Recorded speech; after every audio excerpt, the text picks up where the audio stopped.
with season 1 just right around the corner, right, Blizzard had been doing a bunch of these like interviews with different editorials and like game magazines and stuff like that, and it had a bunch of like really good information that's just kind of like scattered around. So we could just go through these editorials real quick. So this is the article from Forbes where they're actually interviewing Rod Ferguson and Joe Shelley, right? And he said, in terms of seasonal size, one thing that was made clear was that this season may be somewhat smaller than future ones. It's the first season of the game, and not only will they learn from it, it was also developed simultaneously while Diablo 4 is launching. From a management of expectations perspective, when we talk about how to launch Diablo 4 in the beginning, not the end, because we have a live service, blah, blah, blah. So anyway, if we scroll down here, there's actually some good information that we haven't actually, or probably a lot of people have not heard yet.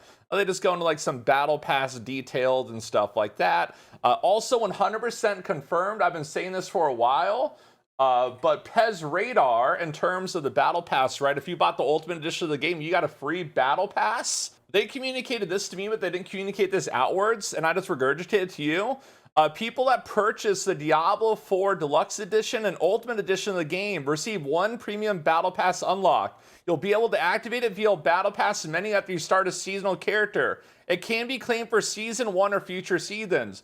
So you're not forced to use your package battle pass season 1 if you don't want to. You could hold it onto it until season 69 or season 3 or season 5. So you're not forced to use your freebie battle pass with your upgraded edition of the game season 1. It's not free, you paid for it. But yeah, they talk about the accelerated battle pass to get your loot more quickly and stuff like that. They talk about how hard it's going to be to like unlock all your battle pass tiers. It's basically going to be pretty much casual friendly, right? They talk about the new hearts, and there's actually more information, I believe, right here on it, right? The malignant hearts, there's going to be 4 different types. There's the vicious heart, right, is offensive powers. It drops from malignant monsters or crafted via Corman's wagon. You got a brutal heart, which has defensive powers. Same exact thing. It drops from brutal malignant monsters or Corman's wagon crafted. Then you have devious hearts, which grant utility stuff that could drop from devious malignant monsters crafted via Corman's wagon. And then you have Wraithful Hearts, which are supposed to be really, really powerful. So hopefully it's not balanced where you only want Wraithful Hearts stuff. But yeah, the Wraithful Hearts, I guess they're going to be really, really powerful. And they drop from Wraithful Malignant monsters or crafted via Corman's wagon. And then you're going to have to like match the heart colors with like the color on the ring, right? So you can't actually change the color of the jewelry. So you're just going to have to find like a piece of jewelry that matches the heart that you want to use. However, the big hearts, right, these Wraithful Hearts go into Annie's socket, or these ones you have to match their respective color. They already said there's going to be basically a new set of Nightmare Dungeons in Season 1, so we probably won't have like Blind Burrows or Cordragon Barracks and stuff like that. There'll be a totally new pool of Nightmare Dungeons that you'll be interacting with for your endgame. So yeah, just running some new and fresh stuff. They also set expectations for the patch that's coming in like one day. Unlike the previous patch that had a bunch of buffs, and it wasn't like really super major buffs, it was like 10%, 20%, 30% buffs.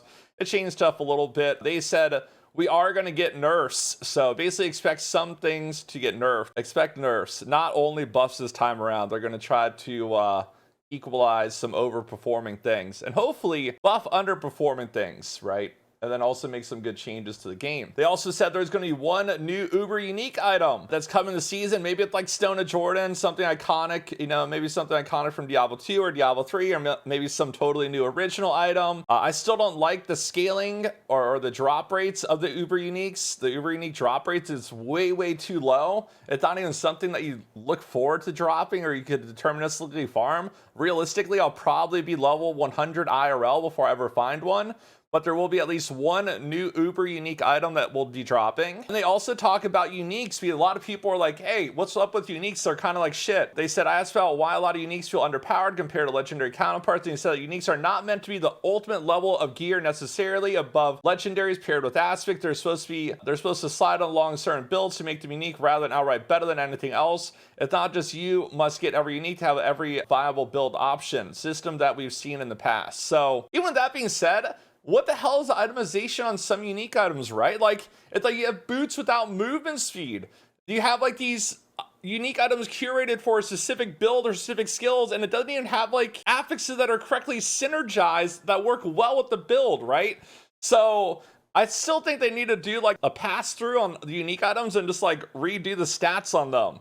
It is like some of the affixes don't make sense. You're like, why is this even on this unique item for this build? Finally, that's why the campaign requirement to play this season, given that video games in general are a fraction player that actually finish the campaigns. And that's kind of like just how it works, I guess, right? You have to do the campaign once and then you'll be able to unlock the seasonal mechanic. In addition to this, a lot of people were question marking about the new boss that they showcased and like how difficult was it going to be? Was it going to be like a map boss or was it going to be a Uber boss? And then in this news article, GameSpot, the devs actually straight up said, and we're adding a new Uber boss that'll help make endgame content fresh. And honestly, Uber Lilith, for me, I think it's one of the best ARPG bosses that I've ever done. I actually found it extremely fun.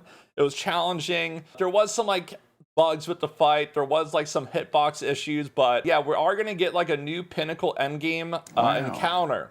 So the boss that they showcase will actually be a new Uber boss around Uber Lilith difficulty. So we are going to be getting a new Uber boss. And then most recently, this is like one of the biggest changes and something that we have been mentioning for a while, be it it's some weird thing they did with the loot, right? So when you're playing a character, right, when an item drops, the equipable item level is based off your character level. Okay, so once you get to a level 100 character, you get some sweet, cool drops.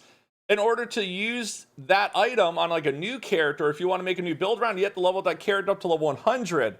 GameStar did an interview with some of the Diablo 4 developers, with Joseph Pipora, and they announced that equipable item level will not be based off your character level anymore. They now will be based off a set value. So sacred items will always be equipable at level 60, and ancestral items will always be equipable at level 80. If you're on your level 100 character, the item that the max equipable level will be level 80, so you could put that in your storage, and you could just be like, hey, let's make a new build around this item. Let's make a new character around this item. And I think this is a good change. Maybe the ancestral item equipable level might be a little too high. Maybe like level 70 I feel would be better, but this is a lot better than level 100. And now the only other thing that I have a question about is, will this affect the amount of gold that you earn? How is gold sell value determined? Gold sell value is determined by equipable level, right? Did they actually think about this? Are we going to be learning less gold per hour? But this is actually like one of the big changes. They are changing equipable item levels for sacred and legacy items. So I think that's basically it, right? I've gotten over this a little bit before. That's a quick TLDR. Did you guys learn about anything new from these articles? They kind of just like scattered them around. They didn't really like put them on like the forums or anything. They're just like, here's an interview, here's an interview, here's an interview, here's a Twitter post, here's a Twitter post.